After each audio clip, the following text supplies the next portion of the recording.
8 hours ago, I'd walked into an airline office in Mexico City and asked a clerk for a ticket leaving on the first plane for any place in the States. From his expression, it was no trick to realize he thought I was off my rocker.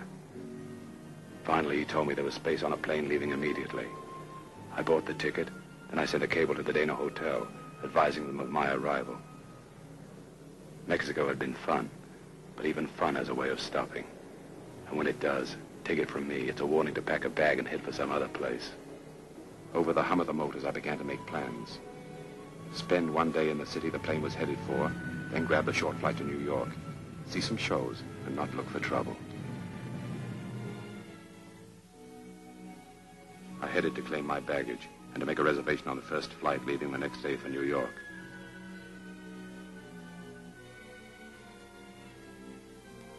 And a man stopped me, flashed a badge that wasn't counterfeit. He told me not to worry about my baggage, but it would be sent directly to my hotel. I was to go with him. I wasn't to ask questions, because as he put it, he was in the dark. My one-man welcoming committee gave the driver the name and address of a city hospital. That'll be all, Joe. Mr. Lanyard, thanks for coming. I had a feeling I had no choice. Well, our reason for warning you is quite urgent. I'm Dr. James Warner, public health officer. How are you? How did you know where to find me? We called your hotel, learned you were due to arrive this morning. I was in Mexico City yesterday. Almost stayed there. In that case, we'd have come after you. I don't get it. Would you remove your jacket and raise your shirt sleeves?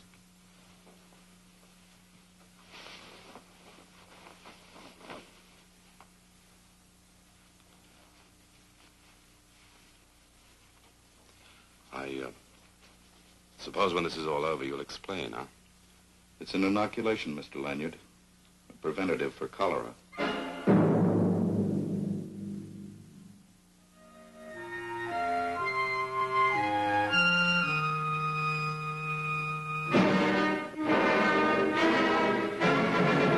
Sterilized outfit, and Dr. Warner took me to another building. No matter where you go in the world, one thing is always the same. The morgue. The row of boxes always creates the same impression. In the middle of the room, I saw the outline of a body covered with a sheet. I wondered who it was, and if it was someone I knew. Keep yourself covered. Touch nothing. You recognize this man? No. His name's Thad Morgan. You've heard of him. I've heard of him. Notice the features. Eyes sunken. Skin has lost its elasticity. Notice, too, how the skin has taken on a blue cyanotic tinge. This man died of cholera. Our gowns had been burned, and we'd been given a thorough scouring. I thought cholera had almost been wiped out. No, it's still with us and has been since the Dark Ages. Usually, it's found only in the backward countries of the world. Why do you want me? You said you'd heard of that man. Thad Morgan? Sure. Used to be an old-time aide to Wells Jackman. You were responsible for Jackman's being deported from this country. That's right. Well, Jackman's back. And this time he's more dangerous than ever because he's not only carrying a gun, he's packing cholera germs as well. How do you know? Thad Morgan was found dying in an alley this morning. But before he died, he told us that he and Jackman were smuggled ashore 6 days ago. And? He died before we were able to learn where Jackman's hiding. And you want me to find him, huh? The police are trying, too. We've got to keep this quiet to prevent a city panic. But time is of the essence. Unless Jackman is found immediately, we might be faced with a cholera epidemic. Let's hope that Jackman can find his hiding to one place. I hope you're right. Hello, Jackman. Guess you didn't read the billboard. All my fans, it's Uncle Jack. I'm not a fan. Oh, you saw the act? Did you like that bit about the mink where I say to the girl, listen, Where baby? can we talk? In my dressing room. Okay, quit acting. You're off the stage now. Where is your nephew? Like I already told you. He's one of them islands down in the Caribbean. That's the way you say it, ain't it? He's in this city. How'd you know Wells and me was related? What's your name? Mike Lanyard. What do you know, Mike Lanyard? And you're doing it all over again. If I was you, I'd go fishing or something. You know, you've never been one of Wells' favorites. Where is he? I already told you, I don't know. Maybe you'd rather talk to the police. Tell the Johns the same thing. Sure, when he left his folks and came here to America, he lived with me for a while. But I had to kick him out. He was too bad an onion, and I haven't seen him since. He needs help. You're the logical person for him to contact. Well, I ain't seen him, and I don't expect to see him. If I never see him again, it'll be too soon for me. You're lying. Well, think what you want to, but I don't know what you're going to do, but I'm leaving. You're going to have company. Let's Oh. go. On the way to Phil Jackman's apartment, he kept repeating he didn't know anything about Wells. I had a feeling he was lying. Okay, so you're in my room. This is all there is to it, except the bathroom down the hall. What's behind there? Well, look for yourself.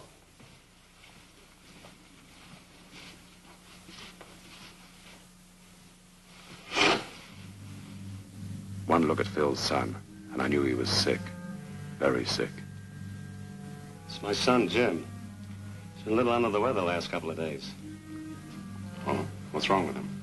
Don't know exactly. Muscle cramps, upset stomach. Just a cold, I guess. Ever hear of cholera? That's what them Indians get, ain't it?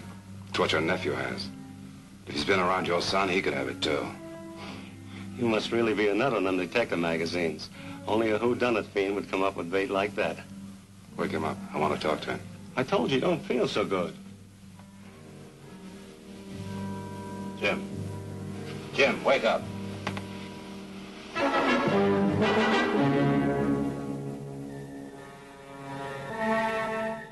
How is he?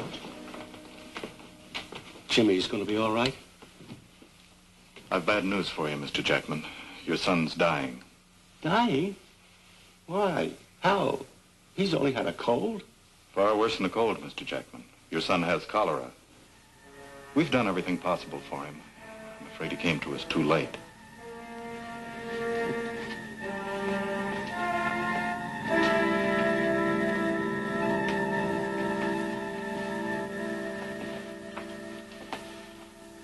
Don't you see? There can be others at the city like Jimmy. Each of them thinking it's just a bad cold. You've got to tell me where I can find Wells. I hate his guts. I hated his guts ever since he came to my house. He's a filthy, no-good, murdering swine. Where is he? Well, he and Thad Morgan come to my house about 6 days ago. They stayed for 3 days, and then they left. And he was no different. Mean, vicious. I'd have killed him, only I didn't have the nerve. Why didn't you call the police? Because I'm afraid of him. I'm afraid of him. He does everything he says. Says that if I yell cop, he'd chop me down. I've got to find him. I've got to find him fast. Phil said he didn't know where to locate Wells. And with his son dying, I knew he was telling the truth. I had to start over again. Only time was running out. Finally, I got a break. Someone gave me the name of a girl, Lorna Mason. She was supposed to know him well. I headed for her place. Lorna Mason's house was one of those expensive brownstone numbers. She wasn't home. I decided to wait. I kept hoping that she was the key, that she would know how to reach Wells. Time was my problem, and I didn't want to waste it.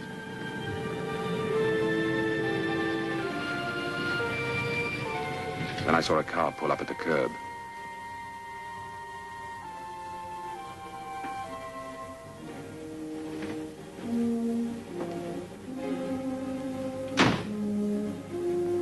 I watched the girl go into the house. All I knew was Miss Mason was going to have a visitor. Me.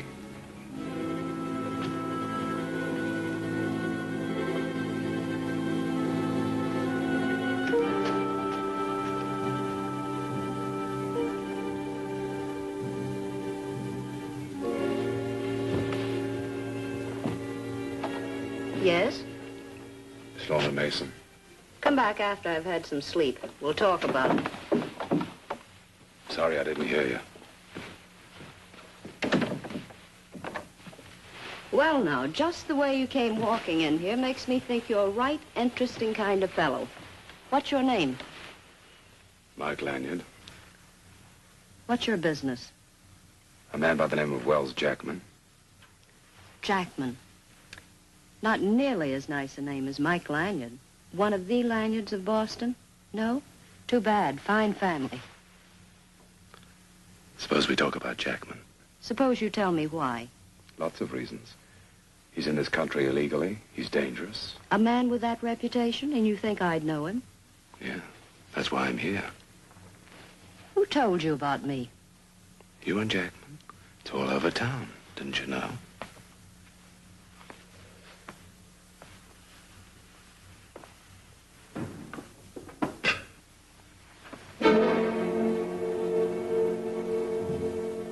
All I know, Mr. Lanyard, if you're not out of my apartment in 30 seconds, I'm going to blow that nice-looking head of yours right off your shoulders. Jackman appealed to you so much that you commit murder to keep him? Who says it's murder? You walk in here uninvited, accuse me of terrible company. It just isn't done where I come from. All right, Lorna, if that's the way... I do wish you'd believe me, Mr. Lanyard, and stop trying to get the advantage. You have only 10 seconds more. Then you're going to be quite dead. It's too bad.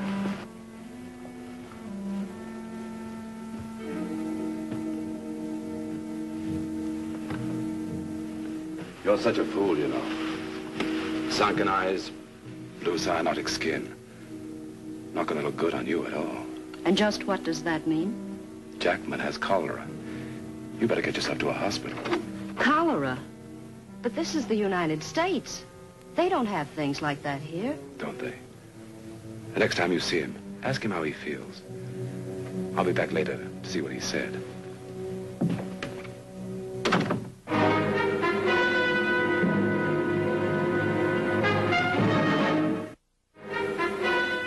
Next, I grabbed a taxi and gave the driver the address of a pool room. It was a broken-down place called Cupid's. But actually, it was a front, a meeting place for the underworld. I'd known Cupid a long time, and it was just possible he could help. That Jackman was a real man, Mike. Oh, I know he was a bad egg, but he was still a man. Yeah, but not the kind this country likes to have around. What an operator. I remember doing lots of jobs with the Jack. Well, he was as tough as a 10-penny spike. But what a man. Cupid, I want to find him. So you think I can help you? I didn't come down here because I had no other place to go. But I haven't seen the Jack since long before he was booted out of the country. But the rumble has it that he's back again. What about his boys? Oh, I'm straight now. That monkeys won't have no truck with me. Sure. What do you want, mister?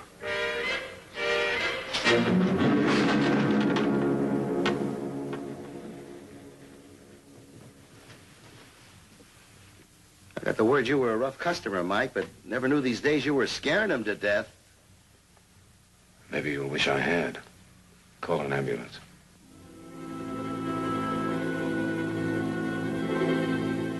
As the intern carefully examined the unconscious man, he looked worried.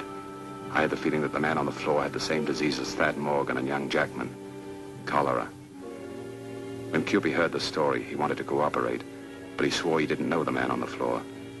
I wondered if he was telling the truth.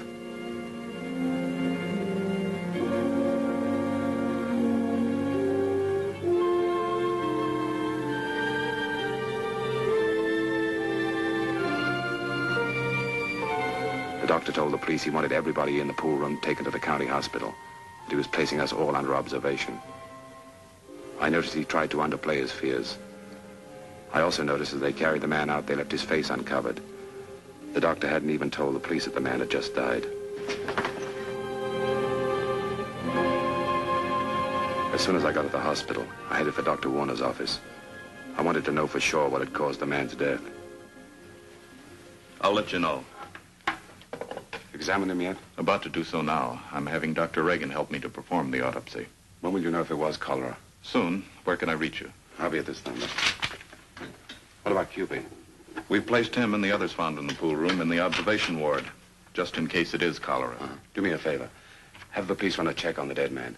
Find out who he is, if he was ever connected with Jackman. They're due to arrive soon. I'll get them on it and have them call you. Thanks. Oh, Lanyard. Yeah? How do you feel? Huh? Oh, I'll let you know if there's a change. You know, If you'd slide that gun out of my reach, I think you and I'd get along just fine. Then maybe you'd even trust me. Okay. As I crossed the room, I had the feeling I was in for a surprise. I took one look in the drawer, and I knew I hadn't been wrong.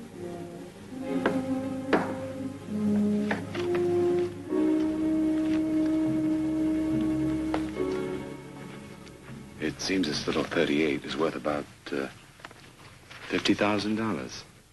You know, Mr. Lanyard, you're a downright puzzle. I never dreamed you'd end up a man of means. All you have to do is stop asking questions. Why is Jackman so anxious to get me out of town? Now there you go again, mentioning people I've never heard of. Why don't you come off it? Why don't you get smart? Why don't you get smart? Why don't you take some of your own advice?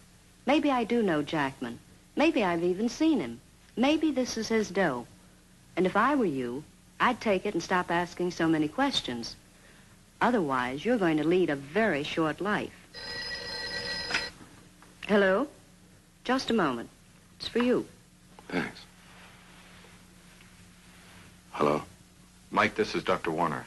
The man's death was due to cholera. Did you get his name? Russ Whitefield, 16 Terrace Street. Russ Whitefield. Wasn't he one of Jackman's men? That's right. The police are on the way to Whitefield's place now. They think Jackman's holed up there. I'll be over. I have to go. Don't forget this. That much money might turn my head. Well, like I said before, honey, the Riviera's better than spending your days talking to pool room owners and broken-down vaudevillians, especially when that job is going to end up having you measured for a suit of wood. Better change your mind. Honest, you better. It's too late for any of us to change our minds. Take my word for it, beautiful. See a doctor. Quick.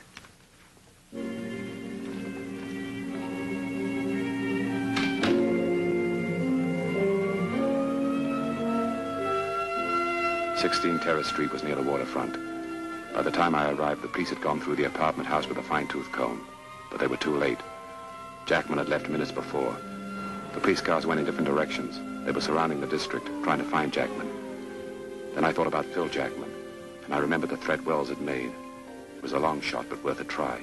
I headed for the burlesque house. If I was right, I would find Wells Jackman. Come on in, Charlie.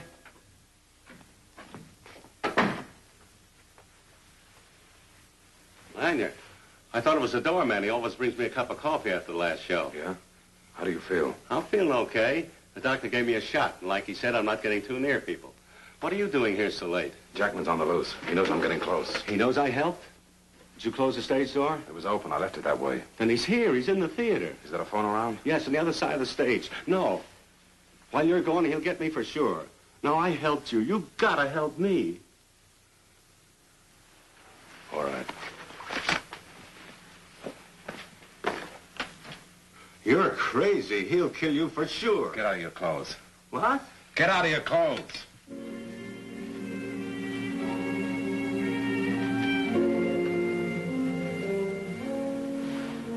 All right, you sit tight. If you hear a commotion, get to a phone, call the police. If you can't make it, run for the door.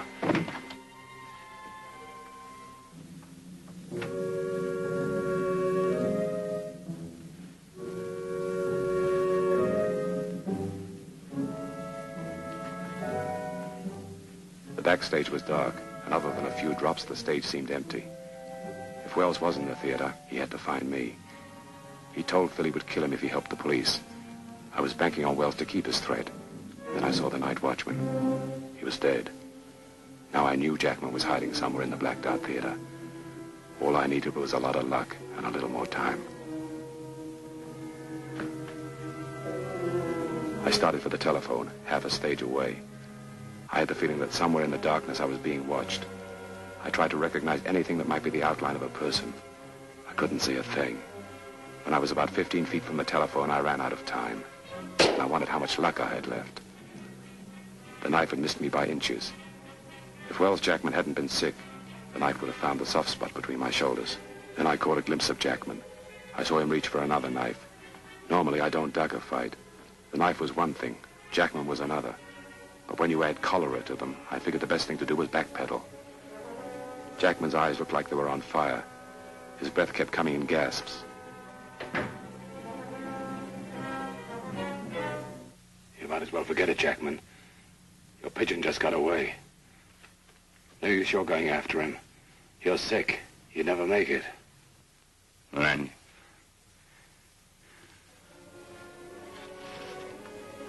Better let me take you to a hospital. It's your only chance. You've got cholera.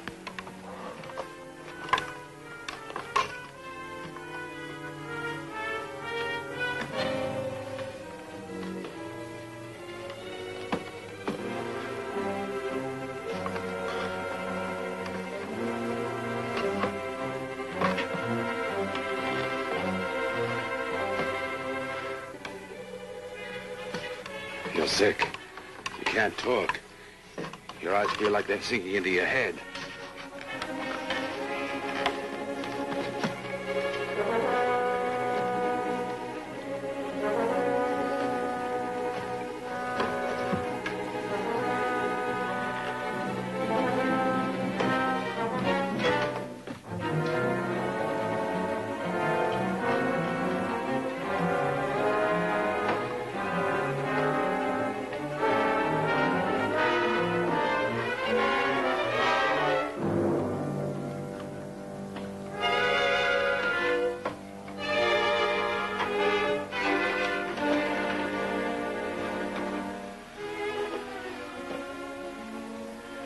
Pulse is fast.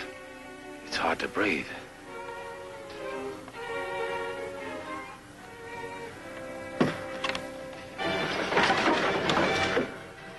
Don't you get it, Jackman? You're gonna die.